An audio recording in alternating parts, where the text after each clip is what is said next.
Hello kila Ed Dasan 1986, kila Louie Magtulis at Axie Mutia. Salamat sa inyong suporta mga kaprakti.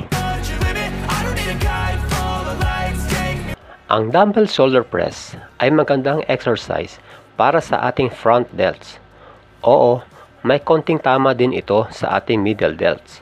Pero ang main target muscle talaga nito ay ang harapang bahagi ng ating balikat.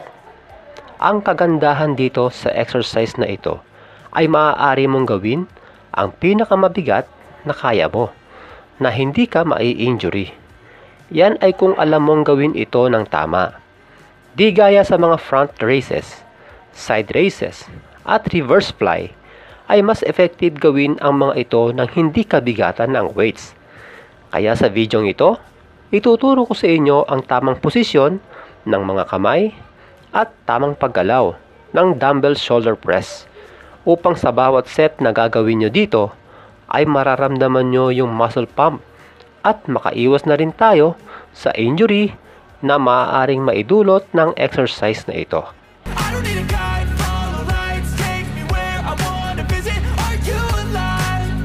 Kadalasan sa mga gumagawa nito, lalo na yung mga baguhan na hindi natuturuan ng mga instructor, ay masyadong nakabuka ang mga kamay, kung saan pantay na ang level ng siko sa gilid ng ating katawan.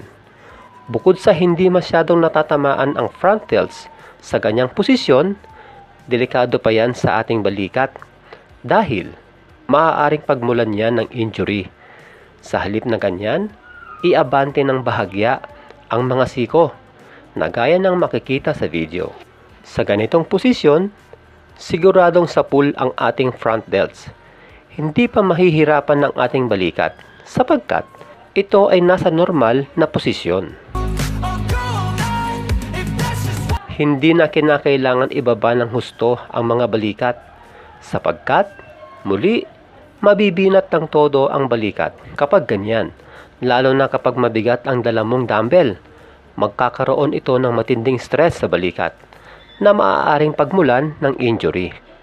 Sa sandaling lumibel na ang inyong siko sa inyong dibdib o nipple, ito ay hudyat na maaari mo nang itaas ang mga dumbbells.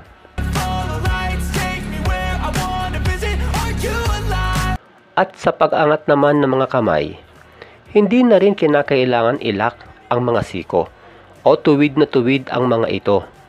Dahil kapag ginawa mo yan, inilalagay mo ang iyong balikat sa rest position.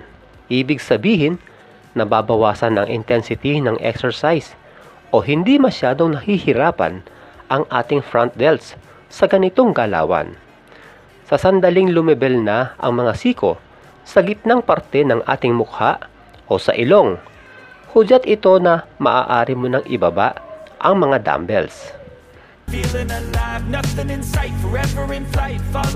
Umupo ng tuwid kung saan nakalapat ang likod sa sandalan ng bench, kung saan din nakaarko ang lower back para sa safety ng ating spinal column.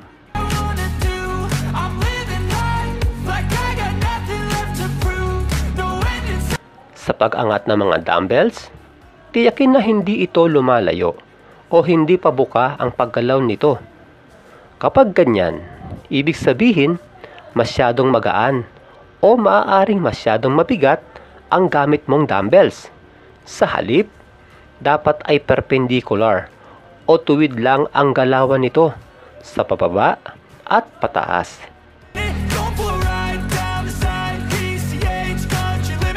Ang dumbbell shoulder press at military press ay parehong front delts ang target muscle.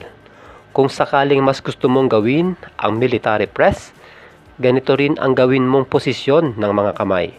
Katulad sa dumbbell shoulder press, gaya ng pag-abante ng mga siko at kasing lapad lang ng balikat ang pagkakahawak sa bar.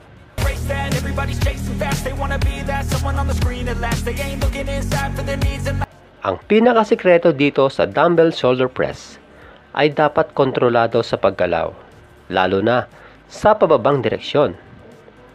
At lagi kong sinasabi, ang paglaki ng muscle ay hindi nakukuha sa pagbubuhat lamang. dahil kailangan mo rin dito ng sapat na tulog at tamang pagkain. Hanggang sa muli mga kaprakti, God bless!